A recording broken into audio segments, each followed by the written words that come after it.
This is Out Loud and Laughing. What is up, Chosen Fam? Welcome back to the pod. Today, we're sitting down with someone who is essentially the blueprint of the modern Renaissance man. You might know him as a digital creator with an aesthetic that makes your Pinterest boards look like a rough draft, but he's here today as a powerhouse marketer, amongst many things. He's a former coffee entrepreneur. Wow. He's a former coffee entrepreneur who helped revitalize downtown Marion, and he's the man who turned a personal journey to Turkey into a viral conversation about authenticity and male vanity. Welcome to the show, Jared Gravatt. What How are an you? introduction. Thank you so much. I'm so happy to be here. So nice to have We you. are so excited, Jared, to have you. Welcome to the pod. We have been deep diving into your world. And the one thing that stands out is your incredible ability to kind of navigate different rooms. Now, what do we mean by that? You are in the marketing profession. You also are this high level LGBTQ plus influencer. How do you merge the two? How do you go back and forth? Or is it kind of one world for you?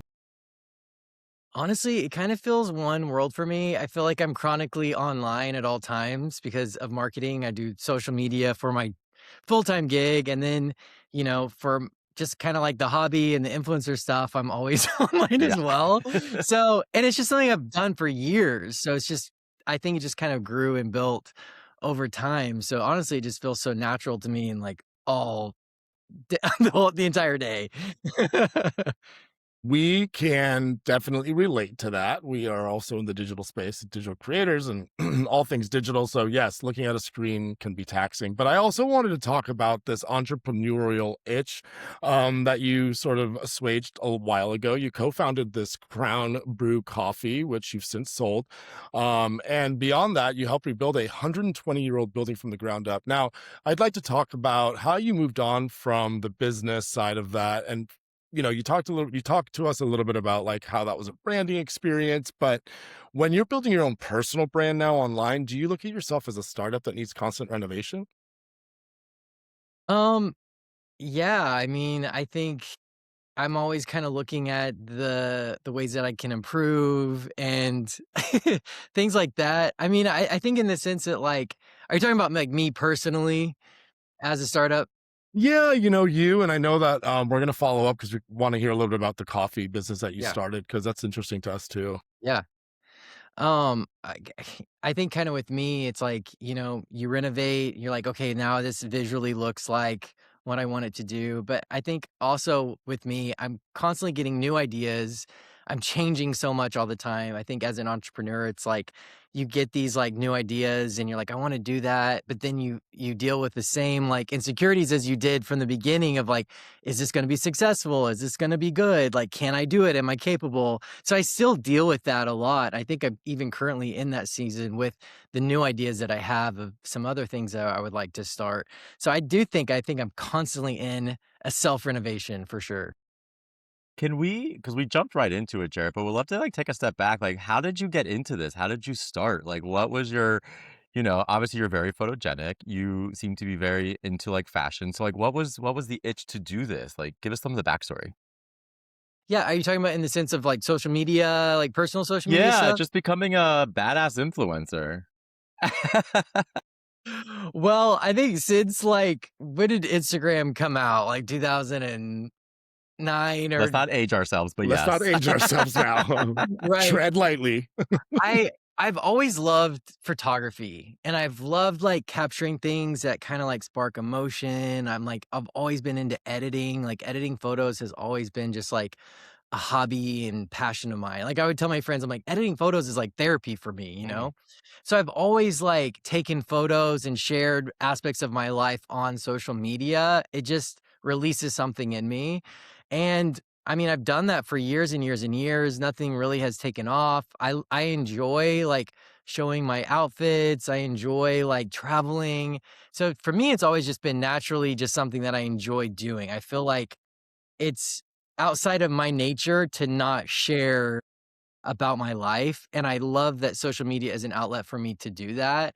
But over time, it's kind of taken off, and brands have reached out, and some posts have gone viral, which has been really exciting. And so now it's kind of turning into this like, wow, okay, this is like an important part of my life now, and even just like a side stream of income coming in with, collaborations and things like that. So it's been exciting, but it wasn't like one day I'm like, I want to be an influencer. Hmm. You know what I mean? I was like, I just want to share about the things that I love in my life, and then maybe people will like it and follow it, and maybe they won't.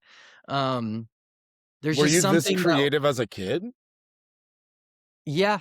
Yeah. I was kind of an art nerd in Yeah. high school. Like, I loved clay and those kinds of things, and my family is, like, very musical and artistic, and so I just think it's just something that's kind of been in my blood forever. So to not have an outlet to release those creative things would feel so counter to who I am, and so it just wasn't something that I'm like, "This is something I'm gonna do and be someday," you know? Well, it sounds like you're just a creator and an entrepreneur, right? Because I do want to talk a little bit about the coffee thing because it was an idea and you and your partner did coffee. And like, can you give a little backstory on that too? Because you kind of take on so many projects, which we love. Yeah. So out of high school, I didn't go to college. I was like, I want to travel the world. And I ended up working for like various nonprofits and ended up so I did that for years. And then a lot of times I would speak about like my experiences overseas. So I was at a conference speaking about one of my trips that I had done in Africa, and there was a guy selling like fair trade merch in the lobby, and one of those things he was selling was like a bag of beans from Guatemala. And I was like, okay, what's this about? And he's like, the money goes towards rescuing women from sex trafficking in Thailand. I was like, wow, it's amazing, great cause. And ended up buying a bag of beans. And I had just moved back home to Marion. So I grew up in Marion, left for a while, and then moved back. And so, where I lived before, I lived in Kansas City, there was, craft coffee shops everywhere. It really spoiled me. I loved it. But where I live, it's very rural. There's no craft coffee anywhere, like nothing like with cool design. So I just opened up to him and I was like, man, I really would love to just open up like a craft coffee shop, in the area. Anyways, we ended up getting Thai food, and he's like, so what do you want to do with your life? And I just like I'm such a visionary person. So I was like, I want to do this and this and this, and just like shared everything. And then he like asked me this question. He's like, so what are you doing about it?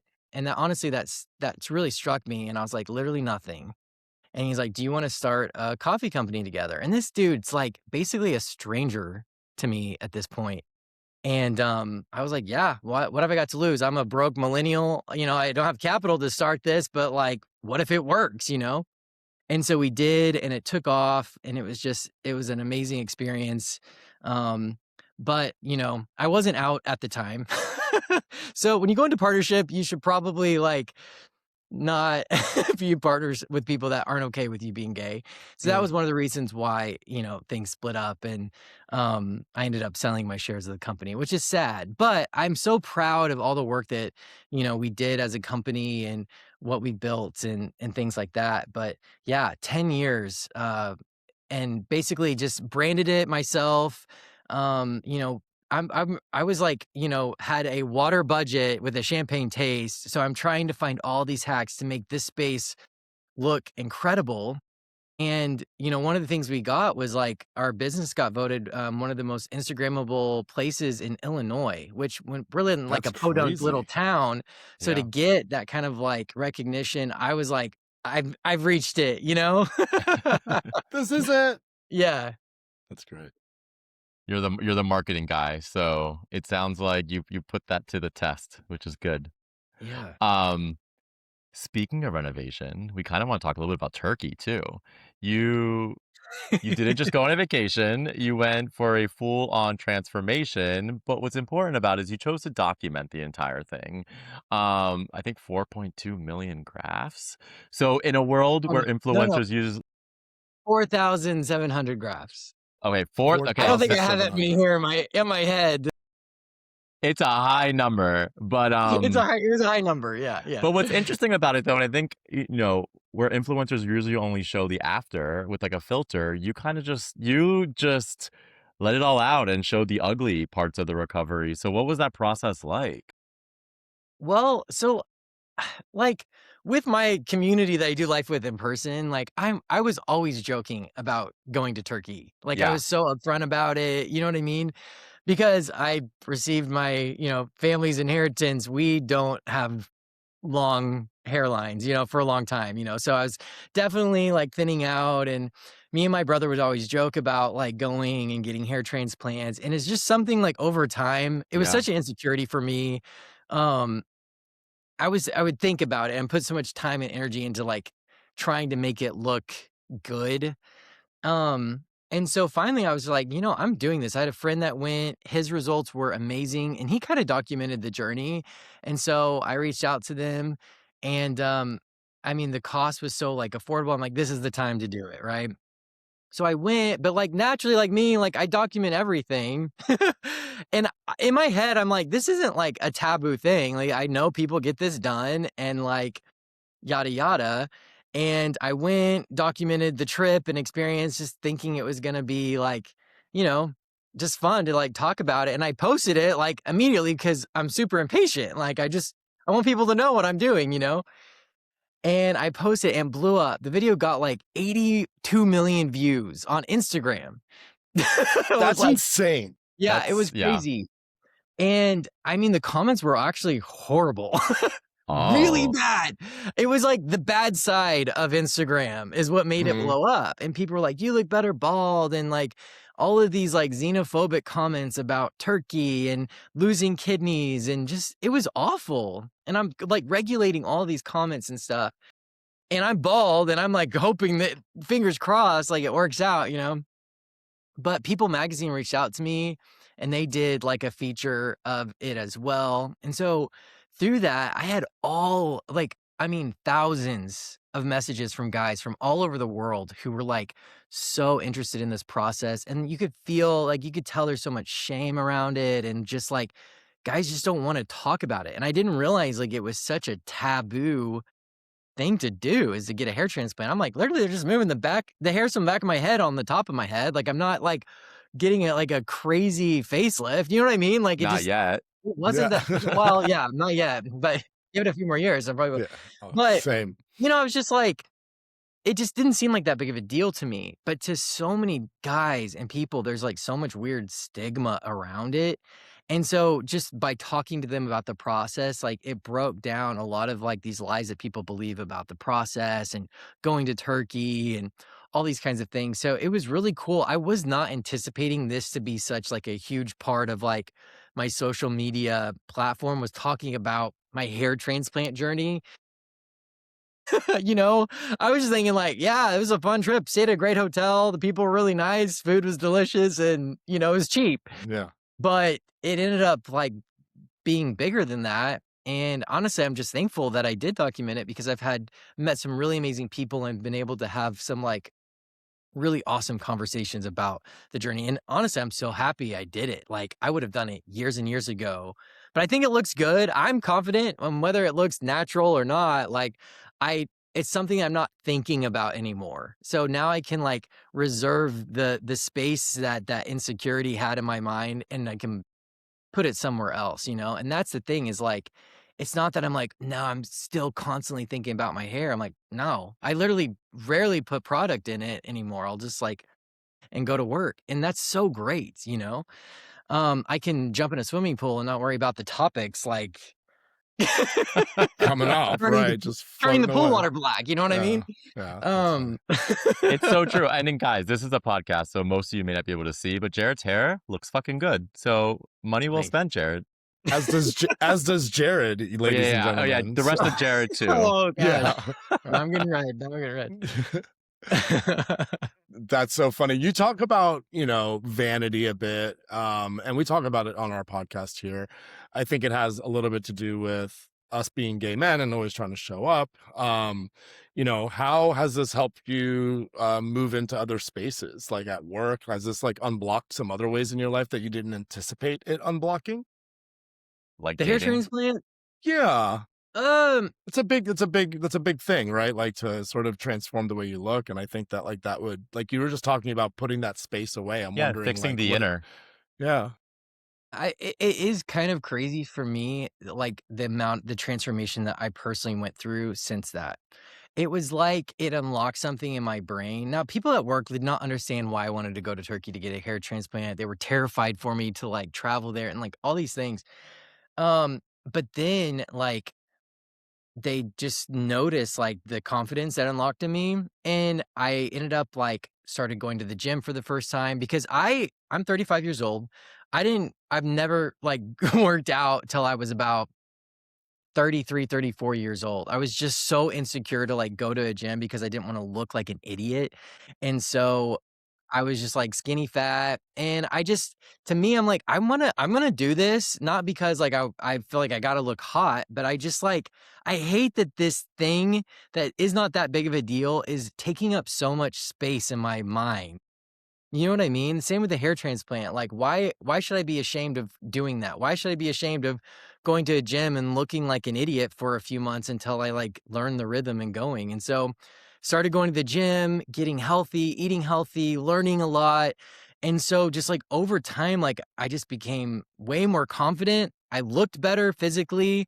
I think people could begin to see that on social media. And so, people began to message me and just stuff like that. So it's just like this snowball effect of like, when there's this thing that someone said to me, and I say this all the time. They said, to a smart crow, a scarecrow is an advertisement. And basically, what that means is like so many things in our life that like try to scare us and intimidate us. They're guarding this like fruit and harvest. And so I've realized in my life, like even with starting a business, everyone's like, oh, you can't start a business today. You can't start a craft coffee shop in a rural community. You can't do this. You can't do that. And there's all these like fear tactics that we have like in our life that keep us held back. But what I have found is when I look at that and I identify that this like voice of fear, actually, if I come against it, there is actually something really amazing that happens. And for me, it's like been confidence. And so I feel like, going being fear of being judged of getting a hair transplant or fear of going to the gym or whatever like that.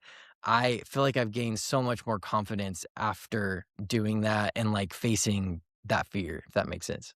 It's so important that you brought that up, and we're so thankful for your vulnerability in sharing that. Now, you've also mentioned growing up in small town America influenced your desire to create things that weren't necessarily, I guess I'll say like commercial or cheap or apathetic, right? So, as a prominent voice in the LGBTQ plus community now, do you have a responsibility or do you feel a responsibility to show queer kids in those same small towns that they don't have to leave their aesthetic or their ambition behind to be successful?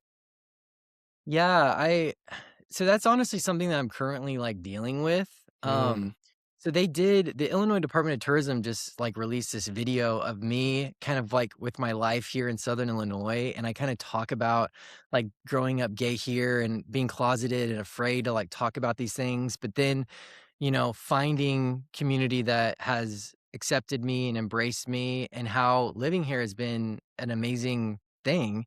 And I see, it's so sad because, like, I mean, there is a mass exodus of people from the LGBTQ community leaving Southern Illinois in these rural communities, and they populate to bigger cities to find community. And, I don't blame them for that at all. But it's like, man, like there is a beautiful community here too, and there's beautiful things about this area. And the thing is like, we can gravitate to the things that already exist, or we can be the type of person to create the thing that we desire to see. And that's where I was, with the coffee company is like, this thing doesn't exist. I see it in my mind. So I can either resent this area because it doesn't exist, or I can stop bitching and just create it myself. And that's what I mhm. did. And it's the same thing with like queer spaces and stuff like that. Like we can bitch about not having that, or you can create a safe space for queer people in your small rural community. And it's a matter of like confidence or like, do you want to lead or do you want to just follow? And some people just want to go and move and follow and be part of communities. And I think that's great. But you may want to ask yourself, like, maybe you are the one to start it and it will snowball in that way. So That is so well said. When you talk about like home and community, How has your perception changed now? Because now your village is almost global and digital, right? So home extends outside of your current home. How do you view home and community now for yourself? It is interesting. I think for a long time, a lot of, like, part of my community was online, and my only safe space was online, Mm, and people that I met online and, different communities that way. But it was hard for me because I felt like there was such a, like, a disconnect. There was, like, this online Jared, and then there was, like, this Jared that was, like, living life in this, like, small rural community. And so I do feel like finally I'm kind of seeing this merger between the 2, and I'm constantly, like, checking myself, like, I wanna make sure that, like, Jared online is the same authentic Jared as, like, Jared in real life, and so I'm like, even when I post, I'm like, is that me? Like, is this authentic or is this, like, a curated version of myself? And I don't wanna be that at all. However, I am an aesthetic whore, and I love my grid to be, like, aesthetically pleasing and has that amber tones. You'll just notice, like, I'm, like, OCD when it comes to, like, the aesthetic, but that is part of me, so here you go. But, I love it. yeah, I am happy, and honestly, I don't know if I'll be in Southern Illinois forever, but I don't wanna leave here being like, "Ah, F that place," like, there's just nothing there. I wanna leave being like, "I left something that I'm really proud of, and I'm moving on to something even greater if that ever happens. Or I want to continue to build and create here and continue to build things that I'm proud of. And hopefully people can gravitate towards it and find safety. Because with the coffee shop, like I wanted a space where all different types of people could come and feel seen and heard and loved and embraced no matter who they were or where they came from. Because there wasn't a lot of spaces like that here. And so, because of that, we had tourism from all around in different states, to come and visit and kind of experience that, and that was exciting. Jared, thank you. You really exemplify this idea of wherever you go, there you are. You can do these things in big cities, but to your point, it's so important to do them in the towns that you call home or that you can connect with. So kudos for all of that work. And honestly, we've really enjoyed getting into your head, but now we want to get into your gut a little bit. And we have a tradition here on Out Loud and Laughing. We call this or that. But for you, we're going to call it this or that, the polished and unfiltered edition. Oh, okay. Oh, no overthinking, no marketing strategies here. I don't know. Just pure reaction. I know. Don't get too scared. We're very Okay, kind. We're kind. okay. We're going to give you two options, and you just got to pick one. And feel free to give us a little insight if you'd like. Are you ready? It's time for another round of this or that, the unhinged get to know you game. Okay. Are you an iced Americano or a manual pour over kind of coffee guy? I am a manual pour over. Does it get better? Is there is the coffee taste the best pour over? Do you think? Yes. Yeah. And I personally think using a Chemex really brings out all the flavors of it, which it is a pour over. Chemex is a pour over, or like a V60 pour over is great, but that is the best way if you want to really taste the beans, in my opinion. And the pro trick is let it cool off a little bit, so it kind of get it to almost room temperature to really be able to taste the tones of it. Y'all heard it. Kennex, buy now, one click, add it to your cart. we are learning. Jared, Kind of s- geeky over coffee a little bit. scruff or no scruff? Scruff. Are you a chest guy or a butt guy? Chest. Mm, I we're love it. getting to know you here. He's turning Mhm. red, and I love it. Okay. Would you prefer front row at Fashion Week or backstage at a concert? Front row at Fashion Week. Where is this? Is this Milan? Is this New York? Gosh. Paris? Close your eyes and Milan. just picture Do it. There we that. Let's go. do Milan. That sounds exotic. I like it. I like it too. Any favorite designers that we should be looking out for? Anybody that you particularly I was like? just talking to my brother about this actually at the gym this morning, which is so ironic. We were talking about how I loved like the Schiaparelli show. I thought it was Uh, incredible. Ralph Lauren just released something, and I know they like kind of helped with like the Olympics. And there's a guy, I don't know if I pronounced his name right, but it's Robert One. I'm not But familiar. he has like such amazing designs. Like it's crazy. And I love watching like those on TikTok. You brought up Ralph Lauren. I know we're in a quick round edition here, but Ralph Lauren has had such a good Q4, Q1. They had the Winter Olympics, and then they had like all of Yeah. Christmas. Everybody was talking about Ralph Yes. Lauren. It was amazing. Yeah. My next this or that question to you is: are you a luxury hotel guy or a boutique Airbnb guy? Oh gosh. Um, I want to say I love anything boutique. So let's do Mm, boutique Airbnb. it's Yeah. curated. It's giving I curated love vibes. curated. Yeah. Yeah. We always ask the sports question on Out Loud and Laughing. If you are playing the baseball game, are you pitching or catching? Pitching always. Hell yeah, that's right. Get your gloves, boys. Um, when you are in the pool, are you a skinny dipper or are you in designer swimwear? I'm in just like board shorts. Hell It's yeah, so funny just though. I went to Chicago over the summer, and it was kind of like my first time like being around some of the Chicago gays, and like Mm. we were gonna swim, and like I just had like normal like swim shorts, and they're like, "You're not wearing a speedo? Like what? What's wrong with you?" I'm like, "I sorry, I didn't know I was supposed to have a speedo." Didn't get the memo. Did not get the memo. All right, this one always gets controversial. Do you prefer a shower or a bath? Oh, shower, no baths ever. See? It's always I one or the other, never in Yeah, between. no baths for me. all right. So you're wearing regular swimwear, but are you wearing boxers or briefs under that? Well, like I wear boxer briefs. Okay. Oh, Mhm. both. Very Yeah. nice. It's a compromise. It's a cover up. Would you rather be the face of the brand or the brains behind the screen or behind the scenes? Gosh. The brains behind the scenes. Yeah, that's I the have marketer such in a you. smell for it. Yeah, because it has to be exactly what I envisioned. So I don't know now though. You're giving me a good idea for a campaign behind the screens. I'm like into Oh, that, Brian. I'm not you're that's welcome. yeah, thank you. Make that into something. Jared, we're in the same world, so we can talk about that offline. But yeah. last one for you if you're ready. Are you looking for one perfect holiday or a lifetime of good laughing? Oh my gosh, a lifetime of good laughing. I love that. I laugh every day, and I can't imagine life without laughing. Like that would be Yeah, horrible. I Mhm. love that. Uh, Jared, this has been such a blast. Thank you for being so open and proving that you can be both polished and real at the same time.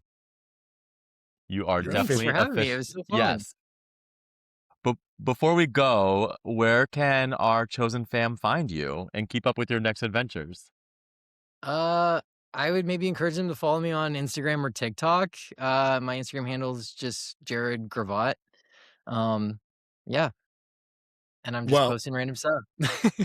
we are watching, we are following, and we encourage everybody here to do the same. You are bringing Yes. so much joy, authenticity, and keep decorating all of the towns, small or big, because you're doing such a great job Will at do. it. Jared Gravatt, everyone. And to our chosen fam out there, thank you for hanging out with us. We invite you to stay loud, stay laughing, and we will catch you on the next one. Bye, everyone. Bye. This was Out Loud and Laughing. We're available everywhere you get your podcasts: Spotify, Apple, YouTube, iHeart, or wherever.